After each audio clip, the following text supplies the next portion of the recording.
Cryptocurrency is the best money making opportunity in the world ever. And right now we're seeing a changing of the tides, right? We're seeing a lot of even legacy cryptocurrency institutions pivot, like Coinbase, Gemini, and many others trying to get into DeFi to an extent, even if it's just simply lending out your coins and earning some pretty crazy interest, because earning 8% interest returns for, say, from example, like Gemini and their Gemini Earn, that's incredibly high. But if you're a DeFi degen, you're used to chasing 10, 100, 1,000, 10,000 interest rate returns. And that's true, and that's possible with some decentralized finance applications when you go truly DeFi.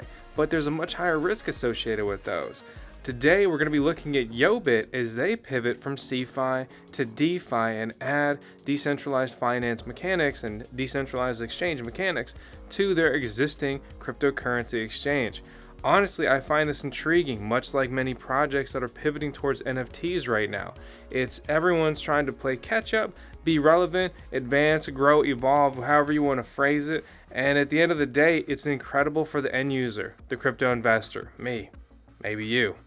Definitely Tails, our resident Shiba Inu and Doge, and the owner of the channel, and she's also now our acting CTO, Chief Treat Officer. Make sure to slap that subscribe button. My name is Vosk.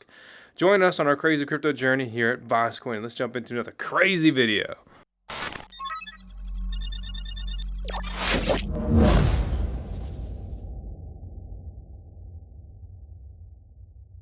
If you're looking for the best way to earn passive income, that's going to be mining cryptocurrencies. Specifically, Compass can help you start mining Bitcoin today. And not only do they sell Bitcoin miners, but they will connect you with co-location mining farm hosting facilities.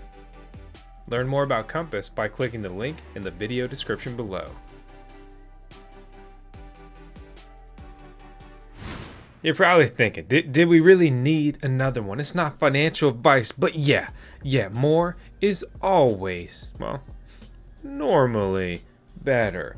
We're looking at YoBit here, and with YoBit, here I've got a handy dandy link that summarizes some of this stuff that we're going to be talking about today.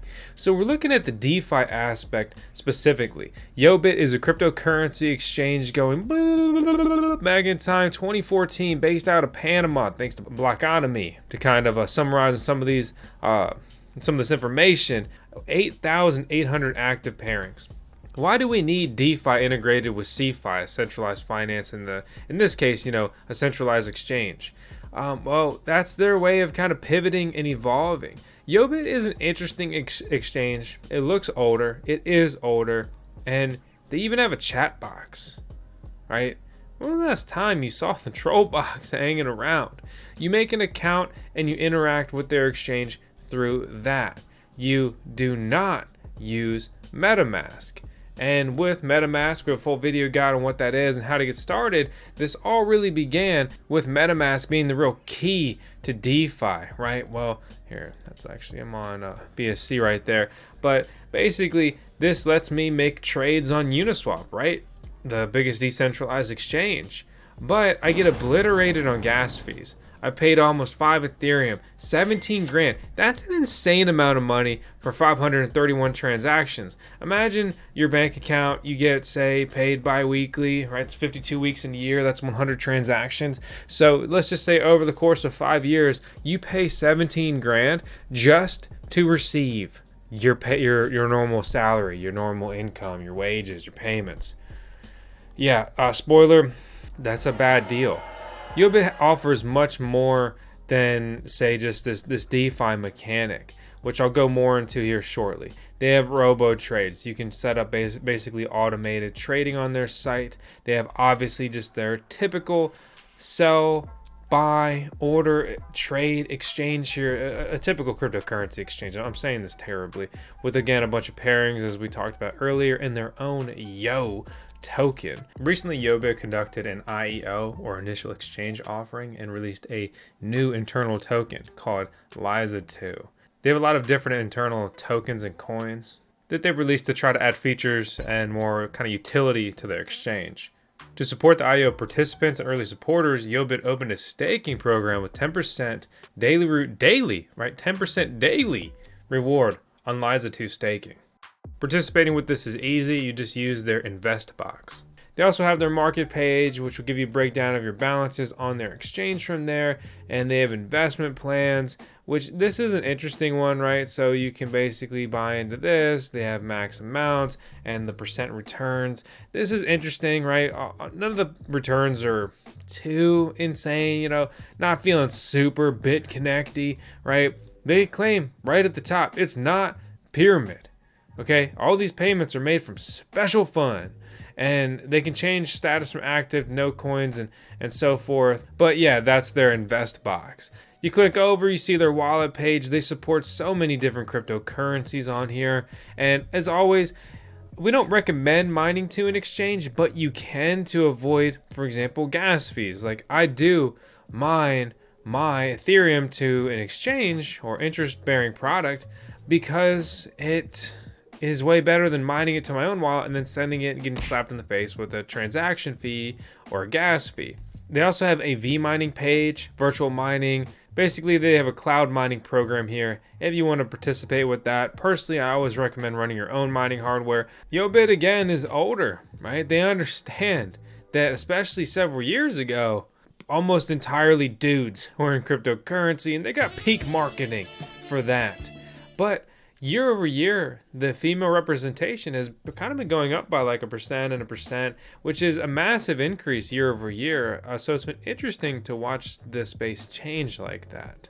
So what I think is interesting to round out YoBit in the DeFi aspect, right? So again, normally it's a centralized exchange, but YoBit values anonymity.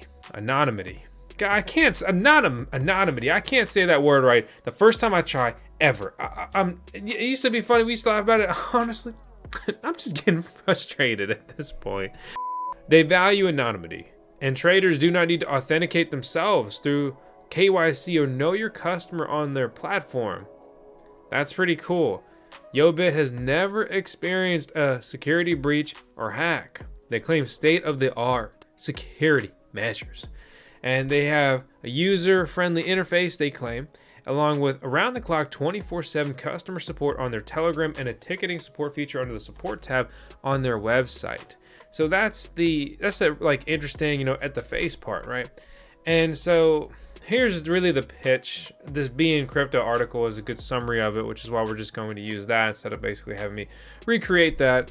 Is simply you deal with a decentralized exchange like Uniswap, right? You get obliterated with gas fees. PancakeSwap is incredibly better, but still more expensive in comparison to use. They say it's more convenient. You don't have to use MetaMask or another wallet. Everything is, just with their exchange. That's on one hand a bit centralized. They become the custodians of your coins. Whereas with MetaMask, you are the holder of your coins and you're interacting with these smart contracts, these decentralized applications to do everything. But with that comes more fees and also more responsibility. You click the wrong thing, it's game over. You could lose potentially everything. They also boast instant transactions on their platform. You don't need to depend on the Ethereum network to process that block and thus process your blockchain, which, trust me, Ethereum has been congested for years now. It can take a while, and again, I hate to sound like a broken record here, but it can get it is expensive, and it goes from expensive to insanely ridiculously priced. They also boast the fact that you can deal with real Bitcoin and real Doge through their exchange, not wrapped tokens like WBTC, which is wrapped Bitcoin traded on top of the Ethereum blockchain, which is the Bitcoin you deal with when you're trading on top of Ethereum. Because Bitcoin can't be on Ethereum because Bitcoin is its own blockchain. It's kind of that simple. Then their commission. They actually have a very low commission rate. 0.3 of the transaction and 0.05% of which goes to support the internal Yo token of the YoBit exchange, which I think is kind of cool. So if you keep Yo, then DeFi is an even better story for you because they claim it'll likely grow. 0.2% of the commission goes to payment to liquidity providers, that is rewarding those who throw their coins into the pools, and that gives an opportunity to kind of earn passive income by lending out your coins through their entire interface they built here. And here's something real crazy.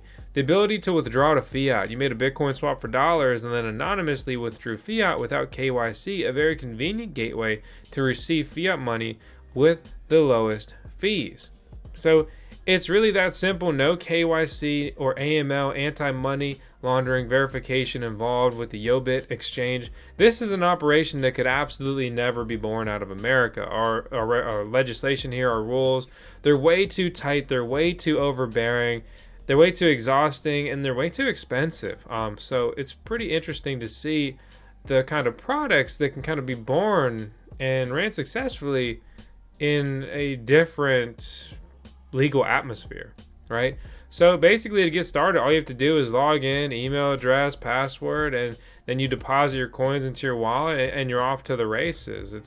It's pretty cool. From the DeFi page, you can go ahead and complete swaps. YoBit gave me a demo account, so let me show you some of these functions, right? So I'll say I want to throw 20,000 Doge. I want to add liquidity with this. Wow. Interesting sound effects. So just like that, adding liquidity there to the Doge BTC pairing on their exchange. When you provide liquidity in a pairing like this, the prices can change and not in a smooth manner to say each other. And so you can be exposed to impermanent loss. So make sure you understand what impermanent loss is before you participate with something like that. And that's why some people like to participate with USDT and USDC, or just simply providing liquidity for stable coins. So for example, oh wow, they don't even ask you for a confirmation or anything. So click, and I just provide liquidity for, these two stable coins. And with that, you earn a percentage of the fee, being as a part of that pool, a pool provider. But at the end of the day, when you're providing liquidity, you're basically trusting whatever platform exchange you're using to earn fees and rewards on it. You're trying to get your money working for you. Putting your coins into invest box is really easy. So for example, I've got Liza2, I can click invest. And obviously this is not investment advice. And that's it. I click investments. And you'll see that my Liza2 there, 10% daily being paid out next within 24 hours because this was just input. So understand, when you're doing this, you're dealing with this, you are entirely invested in the YoBit.net ecosystem. And that's really that's the only negative, is also part of the pro, is that a lot of these benefits, like, dodging fees and things like that, are only possible potentially, depending on the blockchain infrastructure, right? We just compare it with Ethereum, the most popular option. In this example, it's only possible with YoBit because they're operating on like a semi-centralized aspect. But because of that, you could have more money-making opportunities. However, the negative is that, say, if YoBit tries to exit scam, if they got hold of your coins because they're in their platform, well, they can just suck them right out and adios. But again, YoBit has been around for closing in on a decade. And I'm not endorsing them or saying nothing could ever go wrong, but I'm sure they've had plenty of times to exit scam and rug pull for plenty of money throughout the past. That doesn't mean something bad can't happen in the future. And there's a lot of information out on YoBit, the team, everything they've done and their accomplishments, and really just their results and stats over the years, which I encourage you to look into yourself. And if I could really encourage you to do anything in this video, is smash that subscribe button. I was setting it up for that. Hit the thumbs up, leave a comment below. Let me know your thoughts on YoBit. I'll drop the link down in the video description below as well. Make sure to slap our link. Means everything when you guys support us with that stuff. Honestly, in closing, final remark here is that I think this is a really interesting blend of like CeFi and DeFi. I think we're going to see a lot more of this stuff moving forward, and the exchanges doing this earlier, they're going to have that earlier mover advantage, and they're going to be able to capture more users, more liquidity. And the YoBit stance against KYC, that's huge and really a dying breed in the crypto sector that was kind of born out of that. The irony. That'll be ironic. Slap that subscribe button. I appreciate you guys watching. I'll see you on the next video. Please be advised, there are scammers impersonating us on multiple platforms. I don't want your money. I just want you to smash that subscribe button. Everything in this video is for entertainment purposes only. That means it's not financial advice.